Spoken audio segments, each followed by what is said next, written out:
तर आज आपण बघतोय अगदी ढाबा स्टाईल कढाई चिकन. यासाठी काही खडे गरम मसाले घेतलेत. हे मसाले छान तेल न घालताच खमंग भाजून घ्यायची आणि याची पावडर मिक्सरला बनवून घ्यायची. नंतर कढाईमध्ये 2 चमचे तेल घालायचं, मोठा चिरलेला कांदा, ढोबळी मिरची, थोडंसं मीठ टाकून हलकंसं परतून घ्यायचं. आता यामध्ये पुन्हा 3 ते 4 चमचे तेल घ्यायचं, जिरं घालायचं, बारीक चिरलेला कांदा आणि आले लसूण पेस्ट घालून चांगली परतून घ्यायची. आता यामध्ये वजनी अर्धा किलो इतकं चिकन घालायचं आणि हे चिकन चांगलं परतून घ्यायचं.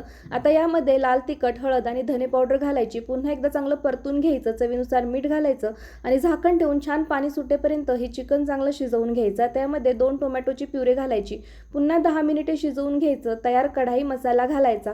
पुन्हा एकदा हे चिकन चांगलं परतून घ्यायचं. आता यामध्ये फक्त 1 कपभर इतकं पाणी घालायचं आहे आणि झाकण ठेवून हे चिकन चांगलं शिजवून घ्यायचं. आता यामध्ये गरम मसाला, कसुरी मेथी आणि 2 चमचे क्रीम घालायची आणि पुन्हा एकदा चांगलं परतून घ्यायचं. अशा पद्धतीने कढाई चिकन तयार आहे.